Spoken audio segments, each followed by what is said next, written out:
পঞ্চম শ্রেণী পরিবেশ আছে করাবো 3 নম্বর স্কুল বীরভূম জেলা স্কুল। এর আগে দুখানা হয়ে গেছে, দেখে নিও তোমরা। 1-1 বলেছে আত্রি নদীর কাছের শহর হলো বালুরঘাট। 2-টা বোটানিক্যাল গার্ডেন আছে হাওড়া জেলায়। 3 পাট চাষ বর্ষার সময় করা হয়। 4 অযোধ্যা পাহাড় পুরুলিয়া জেলায় অবস্থিত। 5 ভূমির উচ্চতা মাপা হয় সমুদ্র পৃষ্ঠ থেকে বা সমুদ্র সমতল থেকে। তলায় দাগ দাও, 2-1 থেকে 5 অবধি দাগ দিয়ে দিয়েছি। নদিয়া জেলার অভয়ারণ্য হচ্ছে বেতুয়া ডবরী।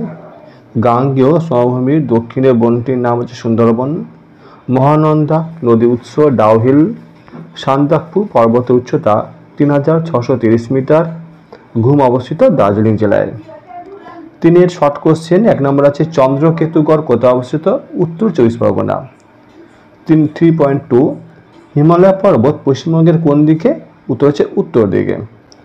3 দুটি শকুন সংরক্ষণ কেন্দ্রের নাম জলপাইগুড়ি জেলার বক্সা জয়ন্তী এবং রাজাভাতখাওয়া, এই দুটো জায়গায় শকুন সংরক্ষণ কেন্দ্র আছে।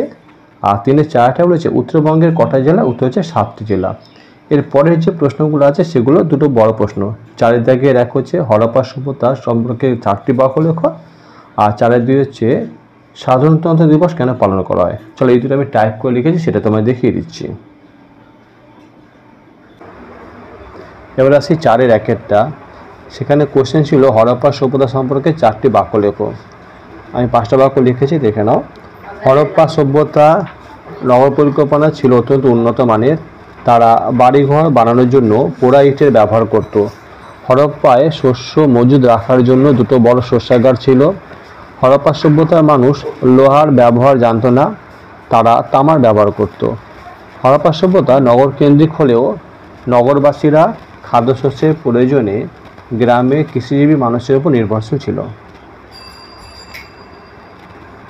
4-2 ছিল প্রশ্নটা সাধারণতন্ত্র দিবস পালন করা হয় কেন। উত্তর সাধারণতন্ত্র মানে সাধারণ মানুষ দেশ চালাবে। ভারতের যে কোনো সাধারণ মানুষ ভোটে জিতে সরকারের প্রধান হতে পারবে। আমরা আমাদের দেশ কেমনভাবে চালাবো তার নিয়ম 1950 সালে 26 জানুয়ারি চালু হয়েছিল। তাই আমরা 26 জানুয়ারি সাধারণতন্ত্র দিবস পালন করি। এরপরের দিন 4 নম্বর স্কুল করানো হবে।